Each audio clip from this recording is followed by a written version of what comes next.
আসসালামু আলাইকুম। মাত্র 10 থেকে 12 দিন হয়েছে আমাদের অন্তর্বর্তী সরকার পরিবর্তন হয়েছে। তো ডক্টর ইউনূসের হাতে বা তারই উপদেষ্টা পরিষদ সম্পর্কে যতগুলো তথ্য এই মুহূর্তে দুদকে জমা পড়েছে, রেকর্ড হয়েছে। তা আমরা যখন দুদকে এই ইউনূস সরকার বা তার উপদেষ্টাদের বিরুদ্ধে যখন এই অভিযোগ দেখলাম, তখন আমাদের অনেকের কাছে মনে হলো যে আসলে এটা কি সত্য নাকি জাস্ট একটা রিউমার সরকার পরিবর্তনের পর। কিন্তু যারা মনে করছেন যে না ভাই এগুলো রিউমার, তাদের জন্য আজকে এই ভিডিওটা দিচ্ছি।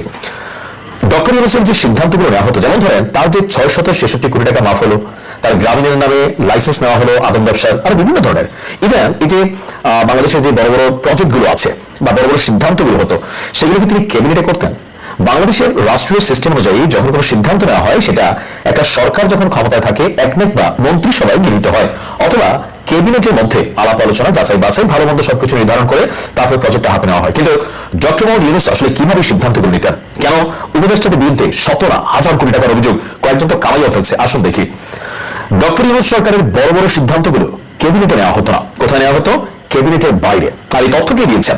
এই বিস্ফোরক তথ্য দিয়েছেন অন্তর্বর্তী সরকারের সাবেক উপদেষ্টা ব্রিগেডিয়ার অবসরপ্রাপ্ত এম সাখাওয়াত হোসেন, যিনি প্রথমে স্বরাষ্ট্রমন্ত্রীর দায়িত্ব নেওয়ার পর তিনি যখন বিষয়গুলো নিয়ে নানান কথাবার্তা বললেন, তখন জুলাই যোদ্ধারা বা যারা বিভিন্ন ধরনের ঘটনার সাথে কানেক্টেড, তারা রাতারাতি তাকে সরানোর কথা বললেন আওয়ামী লীগের সাথে একটা মন্তব্যের পর।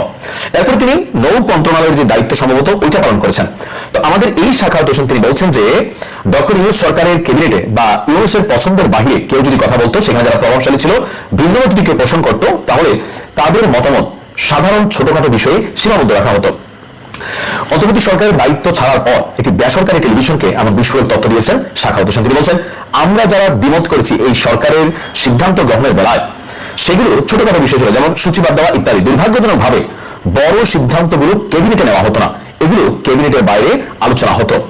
সব সরকারেরই একটি কিচেন ক্যাবিনেট থাকে, এমন মন্তব্য তিনি শুনেছেন। তবে সেখানে কারা ছিলেন তিনি জানেন না। অর্থাৎ তিনি বলছেন যে আমি ব্যাপকভাবে বলতে চাই যে আমি সেখানে ছিলাম না, তার মন্তব্য।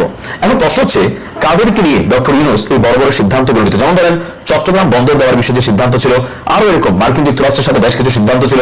ডক্টর ইউনূসের এই সিদ্ধান্তগুলো কারা নিত? এখন তো প্রশ্ন আসতেছে যে তাহলে যে বড় বড় পদ পদবি পুস্টিং বা বিভিন্ন বিষয়, রাষ্ট্র গুরুত্বপূর্ণ অস্ত্র কিনা চুক্তি, এরকম অনেক কিছু সিদ্ধান্ত ইউনূস সরকার নিয়েছিল, তাহলে এগুলো কারা করতো? তার বক্তব্য হচ্ছে, হয়তো ওই মনোভাবের লোক আমি ছিলাম না, তারা ধরে নিয়েছে, আমি তাদের সঙ্গে একমত হতে পারবো না। যারা এসব করেছে তারা পরিচিত, আমি শুধু নাম শুনেছি, তারা আমার সহকর্মী ছিলেন। তাহলে প্রশ্ন হচ্ছে, ইউনূস সরকারের আমলে 18 মাস যাবত এই যে বড় বড় উন্নয়ন প্রজেক্ট বা বিভিন্ন বিষয় যেগুলো আমরা কথা বলি, তো সেই বিষয়গুলোতে আসলে কারা সিদ্ধান্ত নিত? রাজনৈতিক দল, বিশেষ কোনো গোষ্ঠী, বিদেশ থেকে কোনো চাপ, অথবা